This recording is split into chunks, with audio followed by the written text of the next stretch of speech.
todavía no.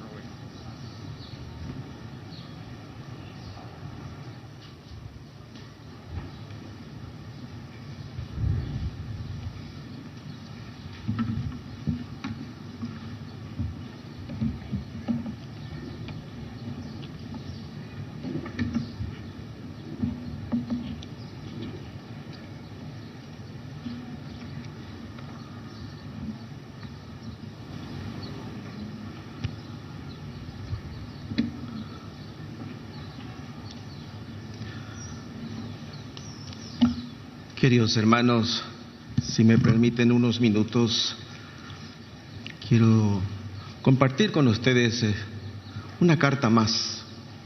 Ojalá pronto esto ya termine. Y una carta que se titula Organicemos la esperanza, las lecciones que nos ha dejado esta pandemia. Ojalá podamos recoger las experiencias vividas, en algunos casos muy duras, como habíamos dicho, y ayudarnos entre todos a superar, a llevar adelante y levantar nuestro país. Hermanos, he querido dar un título a esta tercera carta dirigida a nuestro pueblo paraguayo en ocasión de la festividad de la Inmaculada Concepción de Cacupé. Organicemos la esperanza, expresión tomada de la homilía del Papa Francisco en la misa de la Quinta Jornada Mundial de los Pobres, celebrada en la Basílica de San Pedro. Se trata de dar mediante el compromiso social y político las bases para aliviar el sufrimiento de los más débiles y carenciados de la comunidad humana. Este objetivo nos lleva a examinar nuestra realidad y proyectar las vías de solución. En efecto, 2021 es el año de la paulatina recuperación, luego de la sacudida que recibió la humanidad entera con la pandemia y que todos lo sentimos plenamente en el 2020. Este año se puede considerar como el tiempo que nos permite reponernos de esta negativa experiencia de vida. Las secuelas de mediano y largo plazo de este mal universal comienzan a emerger en el campo de la salud física y sobre todo mental, así como también en la economía global y en la de cada hogar, especialmente las familias necesitadas. El año pasado lamentamos el fallecimiento de miles y miles de seres queridos. Muchos de ellos pudieron haberse salvado o vivir más tiempo si la reacción gubernamental hubiese sido más acertada y no tan débil para enfrentar eficientemente el problema, tal como era de esperarse de quienes están investidos de autoridad en ese campo y a quienes las instituciones pertinentes pusieron a disposición los recursos y mecanismos necesarios para ellos.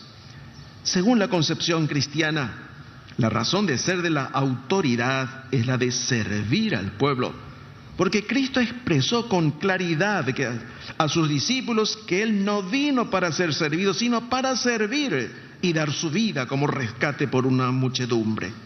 De hecho, la verdadera grandeza no radica en ocupar los primeros puestos, sino en ejercer la diaconía del poder como servidor de todos. Si aplicamos este concepto del ejercicio cristiano del poder, tenemos derecho a esperar con ansias que este año termine definitivamente los fallecimientos por desidia, negligencia, corrupción en el sector de la salud, porque creemos sinceramente que existen las condiciones para poner todo el empeño, la inteligencia y la voluntad para que así sea.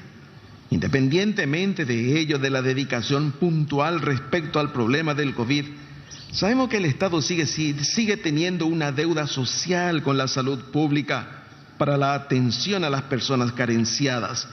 ¿Y por qué no también a todos? Porque la atención en salud pública debe ser universal. No es justo que los altos miembros del Estado, en vez de usar los servicios de salud de la colectividad, gasten el dinero público en seguros privilegiados de la medicina prepaga como si tuvieran naturalmente más derecho que el común de la gente.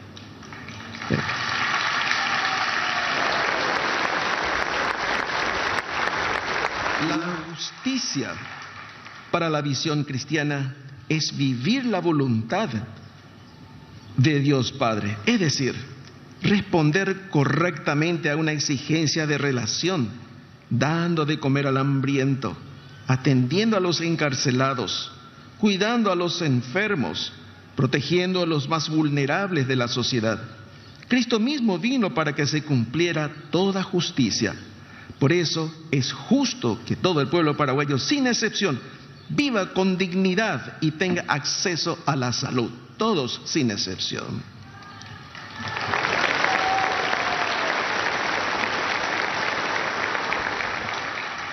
Debemos recuperarnos de esta negativa situación y aprovechar esta dura experiencia para cambiar y hacer que el mundo y nuestro país sean más habitables, un mejor lugar donde compartir la vida y los bienes que Dios prodigó para todos.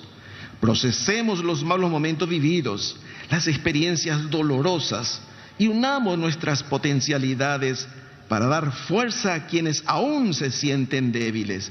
Caminemos juntos al decir de nuestra conocida canción, juntos como hermanos, miembros de una iglesia, vamos caminando al encuentro del Señor.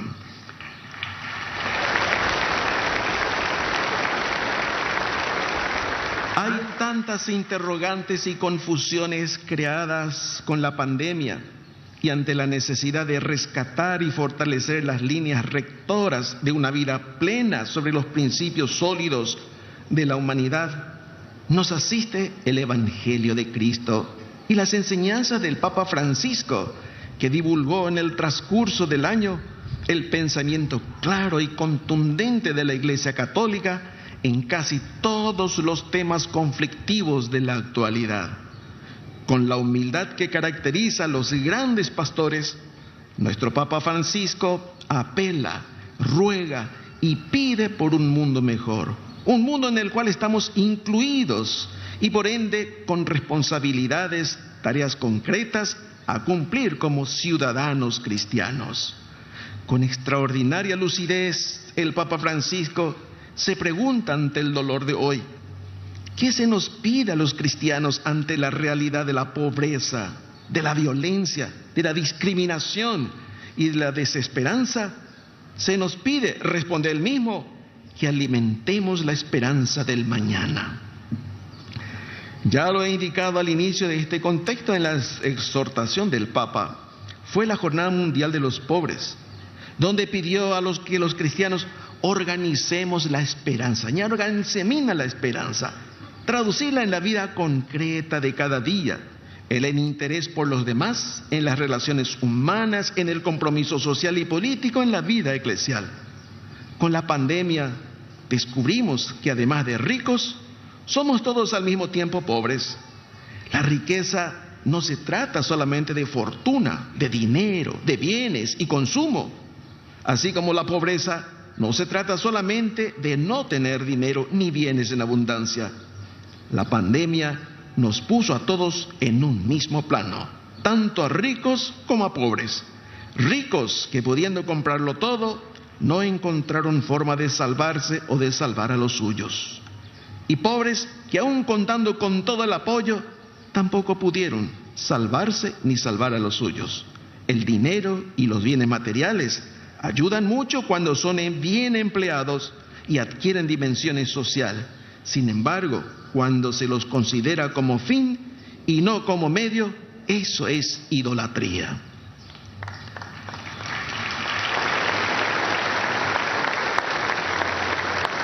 Hubo momentos en que la esperanza estaba perdida. Hay gente que perdió mucho y que todavía vive el dolor de esa pérdida, a lo que se debe agregar la incertidumbre sobre el mañana. De ahí la importancia extrema de la propuesta del Papa Francisco de organizar la esperanza, de no dejarnos llevar por el pesimismo, de no hundirnos con los problemas y de encontrar lo que sea, aunque fuere una tragedia, una esperanza para el mañana.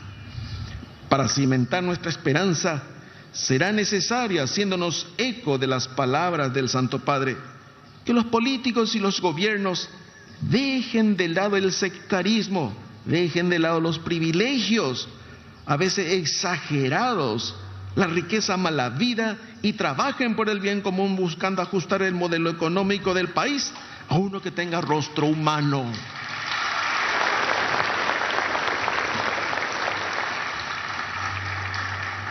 Sí, basta de mezquindad, basta de excesiva acumulación del dinero y de los recursos en pocas manos, que tienen su contraparte en la exclusión de muchos. Recordarán todos que al inicio de la pandemia, con el susto natural, se hicieron muchas y lindas promesas de reforma. La mayoría de ellas quedaron en el olvido. Tenemos la obligación de organizar la esperanza en el Paraguay para dejar atrás los efectos de la pandemia y para poner punto final a la epidemia nacional de la impunidad, porque la corrupción también mata.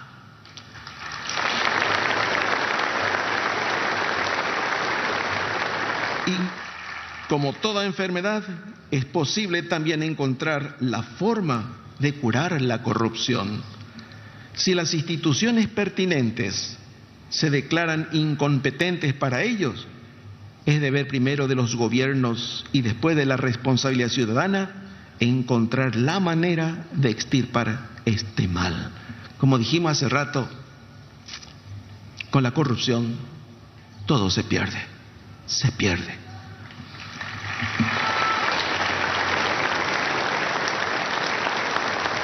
No es fácil que un corrupto se arrepienta y cambie, porque ha entrado en el fango, en ese barro que lo absorbe y que lo ahoga. No obstante, la Sagrada Escritura nos enseña el ejemplo de Zaqueo, que siendo un corrupto recaudador de impuestos, encontró en Jesús la ocasión de su conversión con efecto social, porque se propuso dar la mitad de sus bienes a los pobres y devolver 4 veces más de lo que ha robado. Qué lindo ejemplo y testimonio. Comencemos a construir la esperanza del mañana con un cimiento sólido que sea inamovible: el presupuesto de la nación, quebranto de todos los años y que al parecer solo interesa a unos cuantos que están prendidos de él para un buen vivir a costa de los demás. Este presupuesto tiene que ser de interés de todos nosotros, porque es el cálculo de lo que se hará con el dinero de todos los contribuyentes, de todo lo que se va a gastar con ese dinero.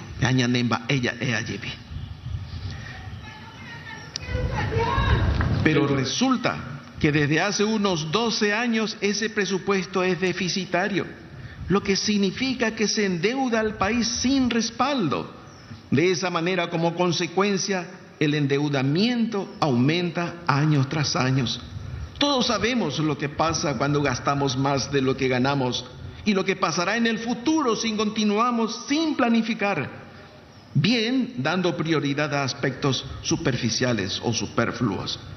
Falta más compromisos de quienes aportan a este proyecto y falta cortar las ambiciones de quienes quieren más y más, sin importar que no haya de dónde sacar más.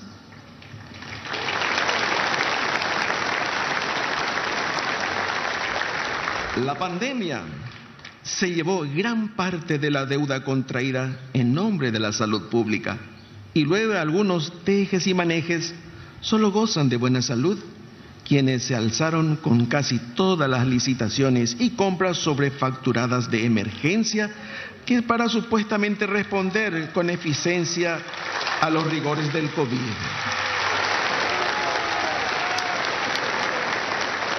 Es necesario organizar con más firmeza y eficacia la aplicación de la ley a quienes la infringieron para quedarse con la mayor parte del presupuesto de salud en tiempos de plena pandemia.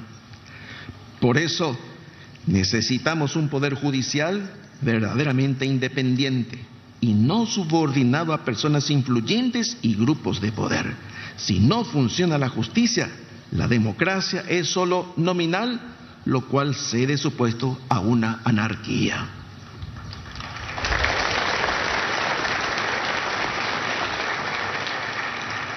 También esperamos sinceramente que quienes ingresaron con ímpetu por selección o acuerdo a los más altos cargos en los estrados judiciales se empeñen en hacer justicia, tal como prometieron hacerlo antes de ser designados.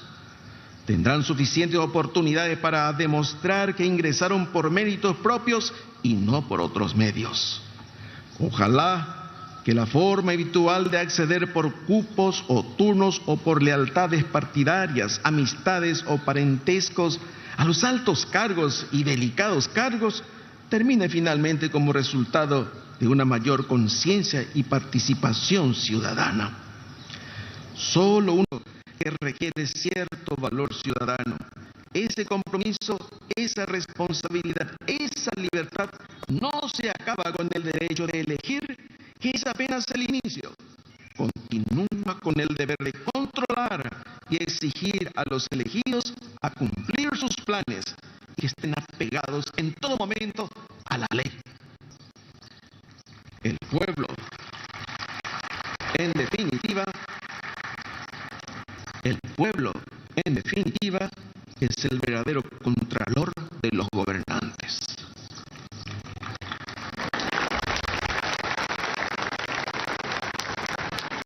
Tantas historias negativas conocemos de las administraciones municipales, principalmente historias de latrocinios que a veces la justicia ignora. Y nos preguntamos, ¿qué pasa con las familias de estas personas? Intendentes, concejales, administradores cuestionados, denunciados y casi no condenados. ¿No están enteradas estas familias de lo que todo el mundo sabe? ¿No sienten vergüenza de que sus padres, cónyuges o hermanos están en boca de todos? Se habla de ellos. Si la justicia está raquítica y dominada por intereses políticos, como para no ver absolutamente nada de lo que se malversa al pueblo, es necesario construir trincheras de protección a la familia, de modo que ella no sea contaminada de la misma forma por el mismo virus, corrupción.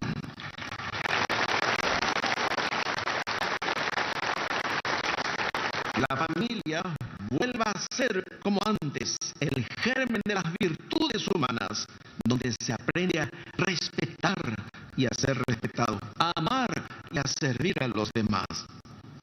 Señores intendentes y concejales electos, a la hora de hacer sus nuevas tareas, tengan presente su compromiso con la fe, con el pueblo, con sus familias. Ellos tuvieron el derecho y la libertad de elegirlos, pero también tienen el derecho de sentirse orgullosos de ustedes, de la decisión que tomaron al elegirlos. Les pedimos, no les defraudan, no renuncien a poner, aunque sea un granito de arena, para construir el cambio en nuestro país. Acuérdense de que están para servir a sus comunidades y sus municipios y no a servirse a ustedes mismos.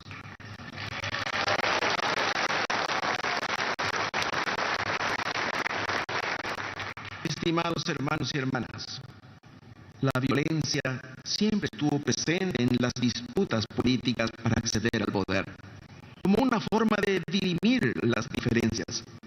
Pero esa forma de tomar las armas en nombre de las instituciones para hacer valer la razón de una de las partes ya quedó en el pasado. Al menos esa forma de resolver las cosas por medio de cuartelazos, golpes, traiciones y guerras civiles. Siempre debe imperar la fuerza de la razón y no la razón de la fuerza. Hoy por hoy, la violencia adquiere otras formas, como la que implementan los delincuentes del norte, secuestrando, asesinando a personas inocentes y extorsionando a las instituciones al punto de mantenerlas maniatadas sin mucho margen de respuestas legales. Esa es la triste historia y realidad que soportan varias familias, y soportan hoy las familias de Oscar Denis, de Félix Urbieta, Aurelio Morínigo y recientemente este joven secuestrados y sin noticias ciertas para sus atormentados allegados. En nombre de ellos y de quienes fallecieron en manos de los delincuentes, tras conocer el tormento del secuestro y de todas aquellas víctimas de la violencia, elevamos nuestras súplicas al Todopoderoso, a nuestro Señor Jesucristo y al Espíritu Santo, y hoy en su día a la Virgen de Cacupé, para que descansen en paz y que sus nombres sean reivindicados por la justicia terrenal, para que de esa forma reine la paz en el corazón de cada uno de sus familiares. A quienes permanecen con vida, pero prisioneros de la fuerza ilegal y criminal, nuestras oraciones inagotables por un retorno a sus hogares.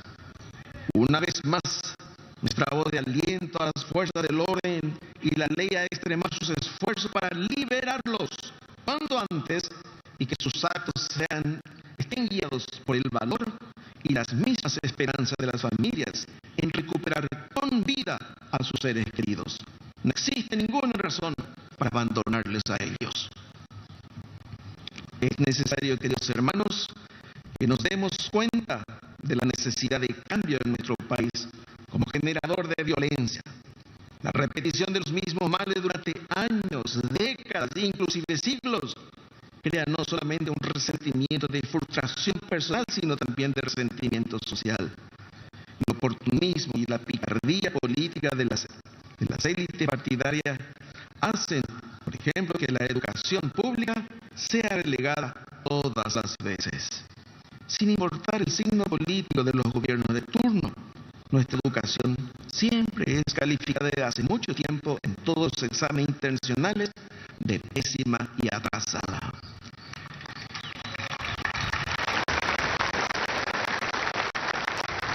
No obstante, parece haber señales del inicio de un proceso de renovación de la misma. Ante la ya triste evidencia, niños sin terminar la primaria, jóvenes que buscan trabajo en condiciones de analfabetos funcionales y adultos condenados a vivir el resto de sus vidas sin competencia y por ende sin poder aprovechar las oportunidades existentes. Frente a este cuadro es fácil deducir que la violencia es el refugio natural de la franja marginal de la población excluida y se explica que la disputa por el poder, en vez de una búsqueda de servicio, sea el más cómodo acceso al manejo de la corrupción para ejercer control y dominio de la pobreza.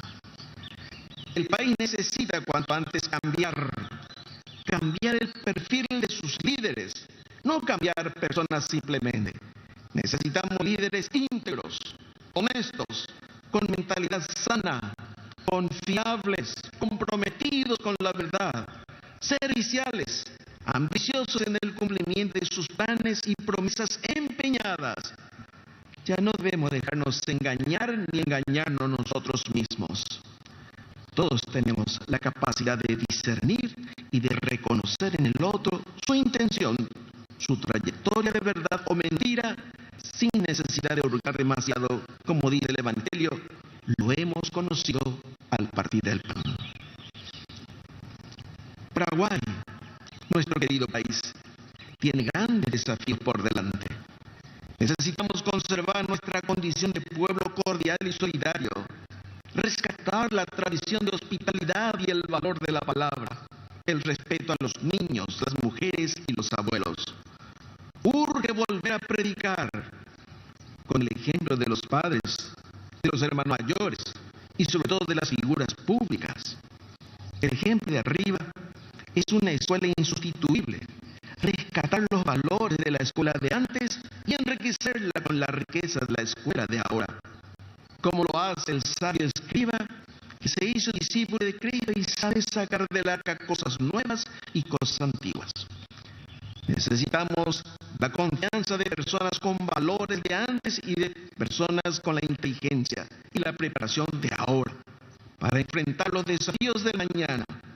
El mañana comenzó ayer, pero la gran fecha sigue siendo el año de la renegociación del anexo C de Itaipú, cuyo tratamiento y negociación ya comenzaron y de las cuales apenas conocemos algunas pequeñas cosas que se filtran. Necesitamos además patriotismo para tratar el tema y para exigir a quienes negocian y negociarán nuestro futuro. No demos pasos en falso que condicionen el porvenir de nuestra nación.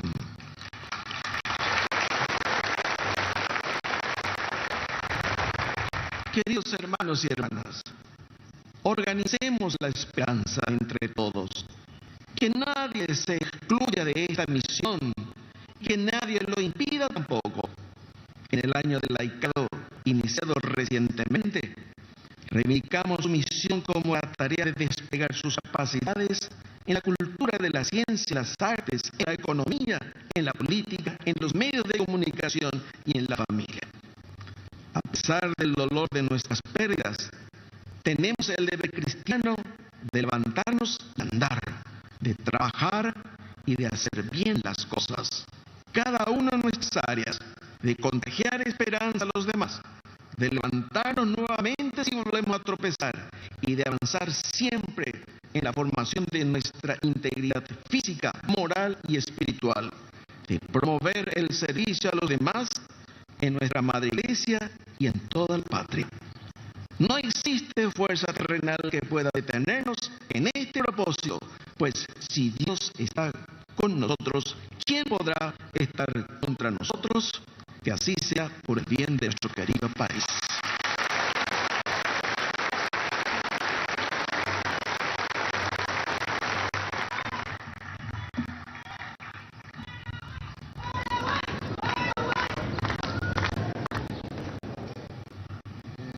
Carta de nuestro obispo diocesano, Monseñor Ricardo. Organicemos la esperanza.